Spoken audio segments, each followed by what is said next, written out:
এই মুহূর্তে মেহেরপুরের ইছাখালী সীমান্তে আছেন রিপোর্টার বেনিয়ামিন এবং পঞ্চগড়ে আছেন রিপোর্টার সোহাগ হায়দার। শুরুতে যুক্ত হচ্ছি বেনিয়ামিনের কাছে। সারা দেশে সীমান্ত পরিস্থিতির যে থমথমে অবস্থা, সেই দিক থেকে মেহেরপুরেও কিন্তু সীমান্ত পরিস্থিতি অনেকটাই থমথমে। গেল শনিবার ভোরে মেহেরপুরের তেঁতুলবাড়িয়া সীমান্তে যে 6 জন পুশিনের চেষ্টা ছিল এবং সেক্ষেত্রে বিজিবি সদস্যরা সেক্ষেত্রে তাদেরকে প্রতিহত করার পর থেকে মেহেরপুরের যে 65 কিলোমিটার সীমান্ত রয়েছে, সেই 65 কিলোমিটার সীমান্তে 19টি বিওপি, এই 19টি বিওপির প্রত্যেকটি সদস্য কিন্তু এখন সতর্ক অবস্থানে রয়েছে এবং সতর্কতার সাথেই কিন্তু তারা দায়িত্ব পালন করছে। বিভিন্ন এলাকায় কিন্তু বিজিবির যে টহল, সেই টহলগুলো কিন্তু জোরদার করা হয়েছে। বিশেষ করে কিছু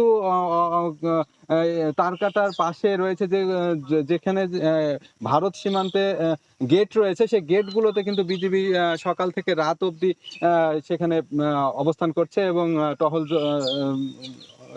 জোরদার রেখেছে। তো সেক্ষেত্রে আসলে যারা এখানে গ্রামবাসী রয়েছে এবং এই সীমান্তবর্তী এলাকায় যারা বাসিন্দা রয়েছেন, তারা কিন্তু কিছুটা আতঙ্কে রয়েছে, কারণ এই সীমান্তে অবৈধ অনুপ্রবেশের কারণে আসলে সীমান্ত পরিস্থিতি যদি অস্থিতিশীল হয়, তাহলে সেক্ষেত্রে তারা কিন্তু কিছুটা আতঙ্ক তাদের মধ্যে কাজ করছে। যারা সীমান্ত এলাকায় যে সকল কৃষকরা কাজ করে, তারাও কিন্তু বেশ কিছু আতঙ্কে রয়েছে এবং তারা কিন্তু জানাচ্ছে যে সীমান্ত পরিস্থিতি ভালো থাকলে আসলে তারা তাদের চাষাবাদটা করতে পারে এবং চাষাবাদের ফসল তাদের ঘরে নিয়ে যাওয়ার সুবিধা থাকে। কিন্তু সীমান্ত পরিস্থিতি যত অস্থিতিশীল হয়, তারা কিন্তু একটা অজানা আতঙ্কে কখন কি ঘটে যায়, সেই আতঙ্কে কিন্তু তারা কাজ করে থাকে। তো সেক্ষেত্রে আসলে সীমান্তে যে সকল স্থানগুলোতে আসলে ঝুঁকিপূর্ণ মনে হচ্ছে, সেই স্থানগুলোতে কিন্তু বিজিবির সদস্যরা গ্রামবাসীকে সাথে নিয়েও কিন্তু পাহারা করতে দেখা গেছে। সেই ক্ষেত্রে আসলে গ্রামবাসীরা জানাচ্ছে যে তারা বিজিবি সদস্যদের সহযোগিতা করতে কিন্তু তারা সর্বদা সচেষ্ট রয়েছে এবং তারা বিজিবি সদস্যদের সাথে সাথে রাতভর কিন্তু পাহারা দিতেও দেখেছি আমরা। তো সেই ক্ষেত্রে তারা কিন্তু গ্রামবাসী বলছে যে হচ্ছে কোনো ধরনের অবৈধ অনুপ্রবেশ রুখতে তারা কিন্তু সচেষ্ট রয়েছে। তো সীমান্তের সর্বশেষ খবর ছিল এটি মেহেরপুরের। পঞ্চগড়ে সীমান্তের খবর জানাতে পঞ্চগড়ে রয়েছেন সোহাগ হায়দার, যাব তার কাছে।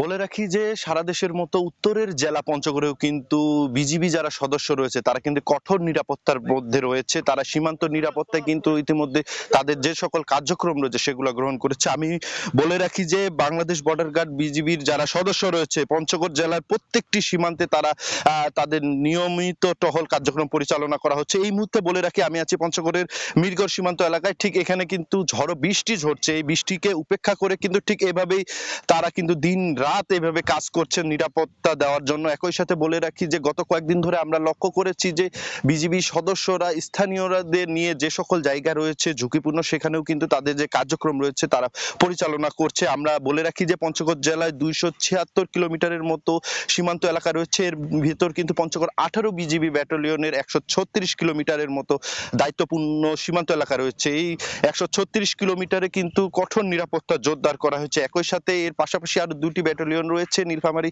56 এবং ঠাকুরগাঁ 50 ব্যাটালিয়ন, তারাও কিন্তু কার্যক্রম করছে। আমি বলে রাখি যে আমরা 18 বিজিবি ব্যাটালিয়নের যিনি অধিনায়ক রয়েছেন তার সাথে আমরা কথা বলেছি। তিনি জানিয়েছেন যে এখন পর্যন্ত পঞ্চগড়ের এই 136 কিলোমিটার সীমান্ত এলাকায় তারা কঠোরভাবে প্রতিহত করার চেষ্টা করছে সকল ধরনের পুশিন। একই সাথে শুধু পুশিন না, সীমান্ত অপরাধ এবং সকল ধরনের সীমান্ত অপরাধ নির্মূলে তারা দিন এবং রাতে কিন্তু তাদের যে কার্যক্রম রয়েছে সেটা পরিচালনা করছে। আমরা বলে রাখি যে পঞ্চগড়ের এই জেলার 3 দিকে ভারতীয় সীমান্ত হয়, কিন্তু এই জায়গাটি বা এই জেলাটি একটি গুরুত্বপূর্ণ জায়গা হয়ে রয়েছে, যার কারণে তারা চেষ্টা করছেন তাদের যে কার্যক্রম সেটা সঠিকভাবে পরিচালনা করার। একই সাথে বলে রাখি যে তারা কিন্তু দেখেছি আমরা যে স্থানীয়দের বিভিন্ন রকম দিক নির্দেশনা প্রদান করেছে। গত কয়েকদিন আগেও আমরা দেখেছি বা গতকালেও যদি বলি, আমরা দেখেছি যে সার্বক্ষণিক তারা চেষ্টা করছেন যে স্থানীয়দের সচেতন করা, যে কোনো ধরনের এলাকায় সীমান্ত এলাকায় অবৈধ অনুপ্রবেশ বা পুশিনের ঘটনা দেখলে যেন